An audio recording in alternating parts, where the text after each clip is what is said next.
மத்தேயு எழுதிய நற்செய்தியிலிருந்து வாசகம். அதிகாரம் 1 திருவசனங்கள் 18 தொடக்கம் 24 வரை. இயேசு கிறிஸ்துவின் பிறப்பையொட்டிய நிகழ்ச்சிகள். அவருடைய தாய் மரியாவுக்கும் ஜோசப்புக்கும் திருமண ஒப்பந்தம் செய்யப்பட்டிருந்தது. அவர்கள் கூடி வாழும் முன் மரியா கருவுற்றிருந்தது தெரிய வந்தது. அவர் தூய ஆவியினால் கருவுற்றிருந்தார். அவர் கணவன் ஜோசப்பு நேர்மையாளர். அவர் மரியாவை ஏழ்ச்சிக்கு உள்ளாக்க விரும்பாமல் மறைவாக விலக்கிவிட திட்டமிட்டிருந்தார். அவர் இவ்வாறு சிந்தித்து கொண்டிருந்த பொழுது ஆண்டவரின் தூதர் அவருக்கு கனவில் தோன்றி, ஜோசப்பே, தாவீதின் மகனே, மனைவி மரியாவை ஏற்றுக்கொள்ள அஞ்ச வேண்டாம். ஏனெனில் அவர் கருவுற்றிருப்பது தூய ஆவியினால்தான். அவர் ஒரு மகனை பெற்றெடுப்பார். அவருக்கு இயேசு என பெயரிடுவீர். ஏனெனில் அவர் தம் மக்களை அவருடைய பாவங்களிலிருந்து மீட்பார் என்றார். இதோ கன்னி கருவுற்று ஒரு ஆண்மகனை பெற்றெடுப்பார். அந்த குழந்தைக்கு இம்மானுவேல் என பெயரிடுவீர் என்று இறைவாக்கினர் வாயிலாக ஆண்டவர் உரைத்தது நிறைவேறவே இவை நாவும் நிகழ்ந்தன. இம்மானுவேல் என்றால் கடவுள் நம்முடன் இருக்கிறார் என்பது பொருள். யோசப்பு தூக்கத்திலிருந்து விழித்தெழுந்து ஆண்டவரின் தூதர் நமக்கு பணித்தவாறே தம் மனைவியை ஏற்றுக்கொண்டார்.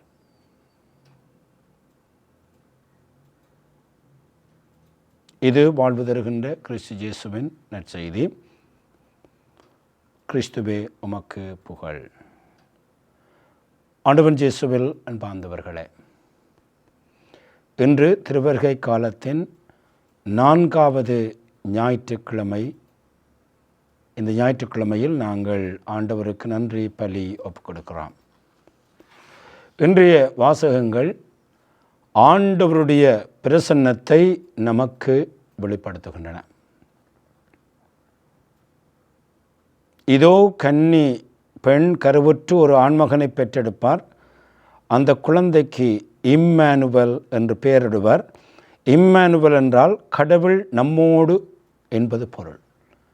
ஆகவே இன்று நாளில் நாங்கள் சிந்திக்க வேண்டிய வார்த்தை இம்மானுவேல், கடவுள் நம்மோடு. மிக மிக அழகான வார்த்தைகள். கண்களை மூடி இந்த வார்த்தையை இம்மானுவேல், கடவுள் நம்மோடு என்று சிந்திக்கிற பொழுது எங்களுக்குள்ளே பாரிய உள்ளுணர்வுகள் ஏற்படுவதை நாங்கள் பார்க்கிறோம். ஆகவே இன்றைய இந்த ஞாயிற்றுக்கிழமை இந்த கடவுள் நம்மோடு என்கின்ற இந்த வார்த்தைகளுடைய அர்த்தம் என்ன என்பதை இன்றைய வாசகங்களின் அடிப்படையிலே ஆழமாக சிந்திக்க உங்களை நான் அழைக்கிறேன். அது அமெரிக்காவிலே உள்நாட்டு யுத்தம் நடைபெற்று கொண்டிருந்த ஒரு காலம். அமெரிக்க தேசமே 2ஆக பிரிந்து பெரும் ஒரு உள்நாட்டு யுத்தத்தை சந்தித்து கொண்டிருந்தது. அந்த காலத்திலே அமெரிக்காவுக்கு பொறுப்பாக இருந்தவர் ஆபிரகாம் லிங்கன்.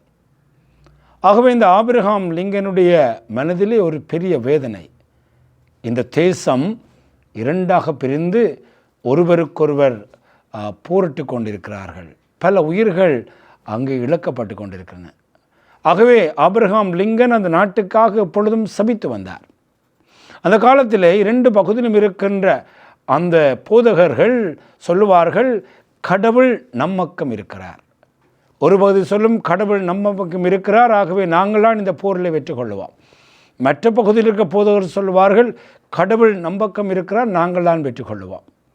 ஆகவே ஒரு நாள் ஆபிரகாம் லிங்கன் தன்னுடைய இந்த பிரார்த்தனையை முடித்து வருகிற பொழுது ஒருவர் அவரை பார்த்து சொல்லுகிறார், sir, don't worry, God is on our side. Sir, நீங்கள் ஒன்றுக்கும் யோசிக்க வேண்டாம், கடவுள் நம்மக்கம் இருக்கிறார். அப்பொழுது ஆபிரகாம் லிங்கன் சொன்ன வார்த்தைகள் ஆழமாக சிந்திக்கப்பட வேண்டியது. எனக்கு தெரியும் கடவுள் நம்பக்கம் இருக்கிறார், எனக்கு தெரியும் கடவுள் நம்மோடு இருக்கிறார் என்பது தெரியும். ஆனால் இன்று என்னுடைய பிரச்சனை, நாங்கள் கடவுளோடு இருக்கிறோமா? கடவுள் நம்மோடு இருக்கிறார் என்பதில் எனக்கு ஒரு விதமான பிரச்சனையும் இல்லை. எனக்கு தெரியும் கடவுள் நம்மோடு தான் இருக்கிறார், என்னோடு இருக்கிறார், இந்த நாட்டோடு இருக்கிறார். ஆனால் இந்த யுத்தத்தின் மத்தியிலே, இந்த பயங்கர அழிவுகள் மத்தியிலே நாங்கள் கடவுளோடு இருக்கிறோமா என்பதை மீண்டும் ஒரு முறை சிந்தித்து பார்க்க வேண்டியதான் எங்களுடைய அழைப்பு என்று சொல்லுகிறார். அன்பார்ந்தவர்களே, இன்றைக்கு நாங்கள் ஆழமாக சிந்தித்து பார்க்க வேண்டும். கடவுள் நமக்கு சொல்லுகிறார் என்று தெளிவாக, நான் உங்களோடு இருக்கிறேன். இன்றைக்கு நாங்கள் யோசித்து பார்க்க வேண்டும், நாங்கள் கடவுளோடு இருக்கிறோமா? இன்றைய வாசகங்கள் எங்களுக்கு சொல்லுகிற வார்த்தை இதுதான், நான் உன்னோடு. அன்பார்ந்தவர்களே, இன்றைய முதலாவது வாசகம் என்பது மிக மிக ஒரு முக்கியமான வாசகமாக இருக்கிறது. அதாவது இந்த ஜூதா என்கின்ற தேசத்தை ஆகாஸ் என்கின்ற அரசன் ஆண்டு வருகின்றான். இந்த ஆகாஸ் என்கின்ற அரசனுடைய இந்த ஜூதா தேசத்தை பிடிப்பதற்காக சீரியா மற்றது இஸ்ராயல் என்கின்ற வட அரசு திட்டமிடுகிறது. ஒரு பாரிய யுத்தத்திற்கு அவர்கள் ஆயத்தப்படுத்துகிறார்கள். அப்படியாக இந்த வலிமை வாய்ந்த 2 அரசுகள் இந்த நாட்டை தாக்கப் போகிறது என்று சிந்திக்கிற பொழுது எசையா புத்தகம் 7ஆம் அதிகாரம் 2ஆம் அதிகாரம் அவர்களுக்கிடையில் இருந்த அரசனுக்கும் மக்களுக்கும் இடையிலே இருந்த மிக பெரும் ஒரு பயத்தை, பீதியை இவ்வாறு வெளிப்படுத்துகிறது. அதாவது பெரும் காற்றினால் காட்டு மரங்கள் அதிர்வு கொள்வது போல ஆகாசின் உள்ளமும் நாட்டு மக்களின் உள்ளமும் அலக்களிக்கப்பட்டன. பயங்கர பீதி. அதாவது என்னுடைய தேசம் இப்பொழுது கைப்பற்றப்பட போகிறது. அப்போ நான் என்ன செய்ய முடியும்? 2 வழிகள் தான் இருக்கிறது. ஒன்று, கடவுளிலே நம்பிக்கை வைத்து கடவுளிடம் உதவியை கேட்பது. 2வது, இன்னொரு அரசை நாங்கள் நாடி அந்த அரசு எங்களுக்கு உதவிக்கு வர வேண்டும் என்று நாங்கள் அந்த அரசுடைய உதவியை கேட்பது. ஆகவே இந்த ஆகாஸ் அரசன் சிந்திக்கிறான், கடவுள் நம்பிக்கையற்ற ஒரு அசீரிய அரசிடம் உதவியை பெற்று என்னுடைய நாட்டை காப்பாற்ற வேண்டும் என்று சொல்லுகிற பொழுதுதான் ஆண்டவர் சொல்லுகிறார், நீ ஆகாஸ் அரசனை போய் சந்தி, நான் அவர்களோடு இருக்கிறேன் என்பதை உறுதிப்படுத்து. அவர்கள் எதற்கும் அஞ்ச வேண்டிய அவசியமில்லை. அதாவது அவர்கள் பெருங்காற்றினால் காட்டு மரங்கள் அலையதிர்வு கொள்வது போல அவருடைய உள்ளங்கள், நாட்டு மக்களுடைய உள்ளங்கள் அசைக்கப்பட வேண்டிய அவசியமில்லை. என் மீது நம்பிக்கை வைக்க சொல்லு என்று சொல்லி இசையாஸ் இறைவாக்கினரை அங்கே எசையா இறைவாக்கினரை கடவுள் அனுப்புகிறார். எசையா இறைவாக்கினர் போகிறார். போய் அவனுக்கு விளங்கப்படுத்துகிறார், பயப்படாத, கடவுள் உன்னோடு இருக்கிறார், கடவுள் உன்னை காப்பாற்றுவார், இந்த போர் நடுவிலிருந்து உன்னை காப்பாற்றுவார், கடவுளிலே நம்பிக்கை வை.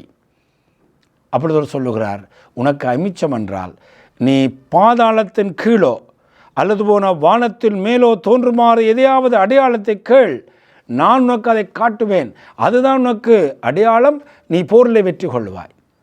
அப்பொழுது ஆகாஸ் அரசன் என்ன சொல்கிறான்னு சொன்னால், அவன் அதிலிருந்து தப்புவதற்காக ஆண்டவர் மீது நம்பிக்கை அவனுக்கு வைக்க விருப்பமில்லை. ஆகவே அவன் ஒரு பசப்பு வார்த்தைகளை பேசுகிறான். அதாவது, நான் கேட்க மாட்டேன், ஆண்டவரை சோதிக்க மாட்டேன்.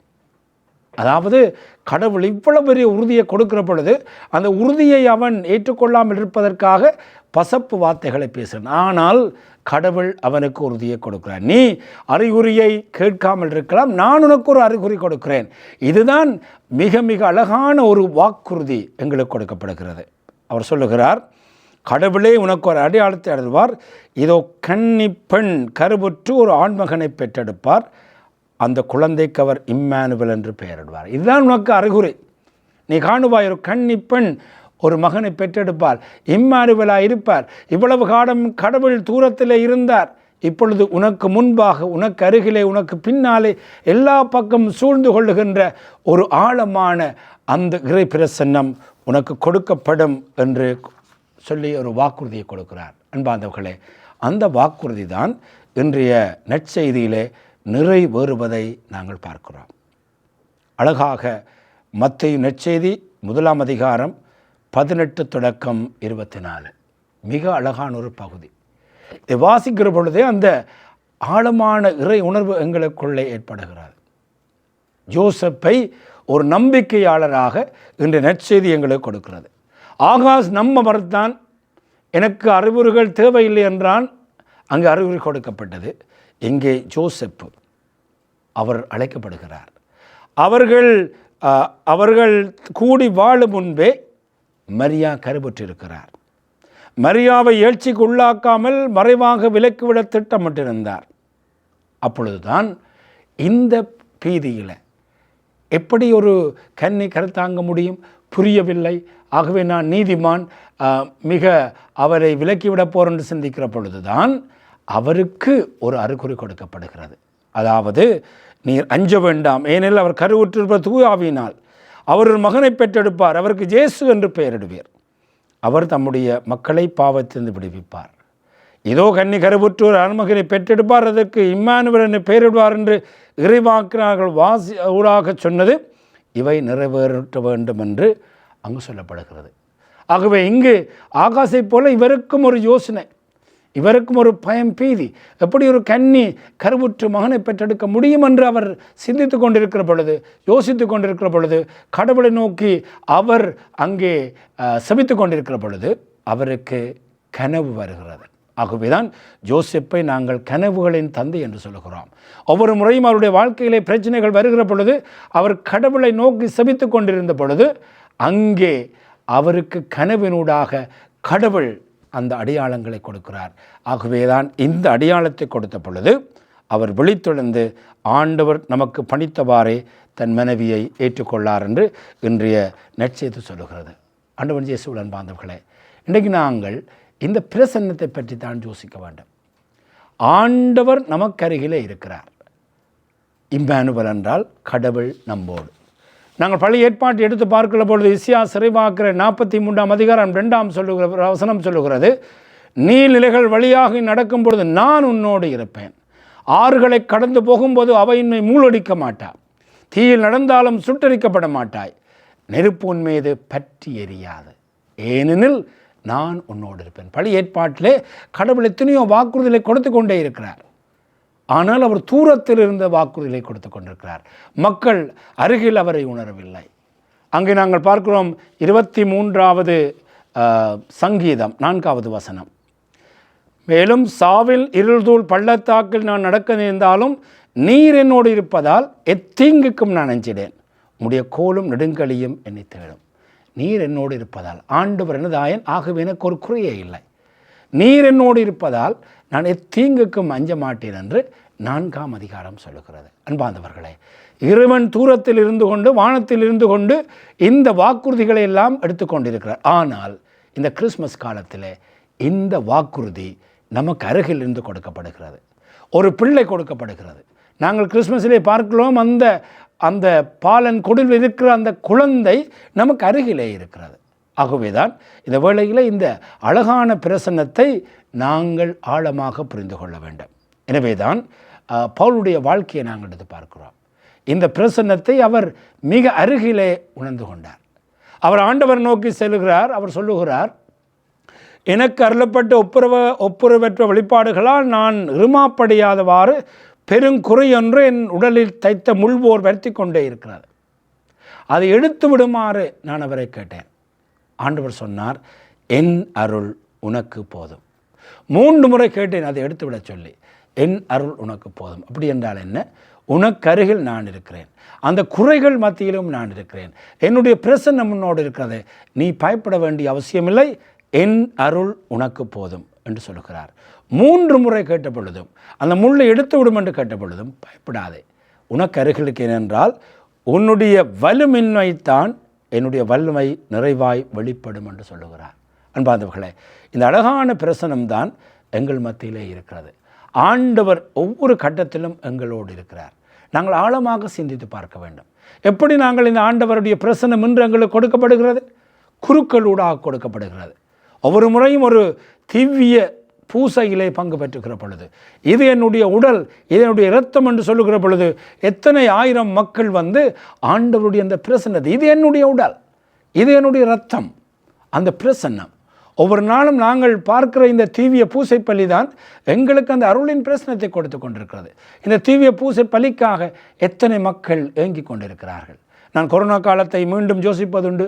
அந்த காலத்திலே நாங்கள் பூசை ஆக்களை வச்சு வைக்க முடியாது. அப்படி இருக்கிற பொழுதெல்லாம் நாங்கள் தனிப்பட்ட ஒரு பூசையை வைத்துட்டு வெளியில் போனால் கேட்பார்கள், ஃபாதர் ஒரு அரை மணித்தியாலம் வந்து அந்த பூசையை பார்க்க முடியுமா? சிலாக்கள் வந்து அந்த கதவுக்களால் ஜன்னலுக்களால் பார்ப்பாங்களே, அந்த பூசையில் ஒரு 5 நிமிஷம் நின்று போனால் எப்படி இருக்குமென்று போகிறதை பார்க்குறோம். அப்படியெல்லாம் அந்த திருப்பலி இல்லாத பொழுது தான் இந்த இறை பிரசன்னத்தை நாங்கள் உணர வேண்டும், வர வேண்டும் என்று எத்தனை பேர் ஏங்கி தவித்தார்கள் என்பதை நாங்கள் சிந்தித்து பார்க்கிறோம். ஏனென்றால் எங்களுடைய மக்களுக்கு நான் உன்னோடு இருக்கிறேன், இம்மானுவேல் என்றால் கடவுள் நம்மோடு இருக்கிறார் என்பதற்கு முக்கியமான ஒரு உணர்வு திருப்பலி. 2வது, ஒவ்வொரு முறையும் நாங்கள் பாவ சங்கீதத்துக்கு போகிற பொழுது ஆண்டவர் அங்கே எங்களுக்காக காத்திருக்கிறார். அந்த பாவசங்க தொட்டியிலே குருவானவர் அருள் அடையாளமாக இருக்கிற பொழுது இந்த இம்மானுவேல் கடவுள் நம்மோடு.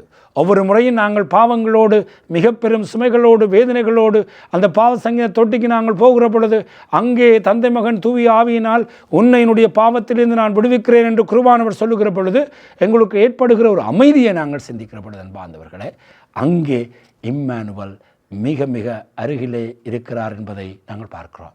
எங்களுடைய பங்களில் இருக்கிற குருக்களுடைய இந்த அழகான பணியூடாக ஏழைகளோடு ஏழைகளாக அவர்கள் வாழ்வதை பார்க்கிற பொழுது, எங்களுடைய குடும்பங்களை வந்து ஆசீர்வதிக்கிற பொழுது, எங்களுடைய பிள்ளைகளை ஆசீர்வதிக்கிற பொழுது, நாங்கள் நோய்ட்டு இருக்கிற பொழுது எங்களுக்கு அந்த குணப்படுத்தல் அருட்சாதனை தருகிற பொழுது, இறுதியாக எங்களுடைய இறுதி பயண நிகழ்வை அவர்கள் நடத்துகிற பொழுது, எங்களுக்கு திருமுழு கொடுக்கிற பொழுது, அவர்களுடைய அந்த கரங்களினூடாக ஆண்டவர் நமக்கு அருகிலே இருக்கிறார் என்பதை நாங்கள் உணர்ந்து கொள்கிறோம்.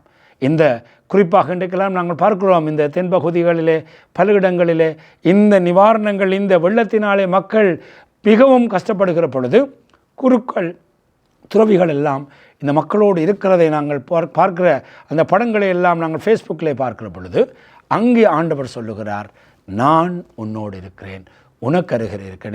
எத்தனை ஆயிரம் குருக்கள் துறவியர்கள் எங்களுடைய தேசங்களிலே மக்களுக்காக பணி பேசி கொண்டிருக்கிறார்கள். இந்த நவீன உலகத்தில் இந்த நுகர்வு கலாச்சாரத்தின் மத்தியிலும் எவ்வளவு துறவிகள் குருக்கள் மக்களுக்கு பணிபுரிகிறார்கள் என்றால் கடவுள் சொல்லுகிறார், இம்மானுவேல் கடவுள் நம்மோடு என்று சொல்லுகிறார். ஆகவே தான் பார்த்தவர்களே, இந்த வாரத்திலே இதை நாங்கள் ஆழமாக புரிந்து கொள்வோம். கடவுள் நம்மோடு. ஒரு நிமிடம் உன் அருகில் இருக்க வருவாயோ இறைவா, அந்த சிறு பொழுதே ஒரு ஜூகமாக மாறும். அந்த பாடலை நாங்கள் சிந்தித்து பார்க்கலாம்.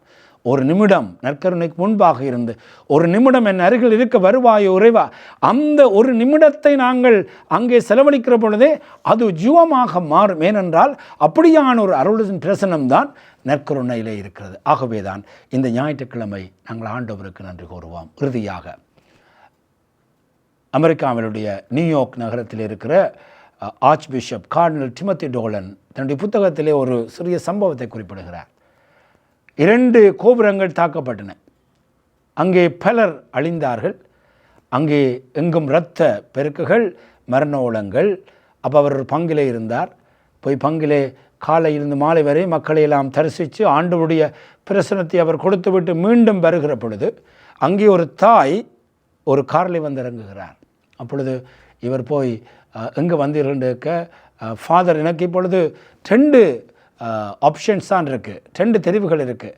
இப்போ நான் போய் வீட்டை இருந்து கொண்டு அந்த டிவிக்கு முன்னால் இருந்து கொண்டு இந்த அழிவுகளை பற்றி பார்த்து கொண்டே இருக்கலாம், அது ஒரு தெரிவு. ஆனால் 2வது தெரிவு, இந்த மக்களுக்காக நான் வந்து நற்கருணை ஆண்டவரிடம் கொஞ்ச நேரம் செவிக்க போகிறேன். 2 தெரிவுகளையும் பார்க்கிற பொழுது இன்றைக்கு எனக்கு தேவை என்னவென்றால் இந்த நற்கருணை ஆண்டவருக்கு முன்பாக இருந்து இந்த மக்களுடைய அந்த அவலங்கள் மத்தியிலே செபிப்பது தான் நான் 2வதை தெரிந்து கொண்டேன் என்று சொன்ன பொழுது அவர் சொல்லுகிறார், இந்த தாயினுடைய வாழ்க்கை என்னுடைய குருத்துவத்துக்கு ஒரு பெரும் சவாலாக இருந்தது.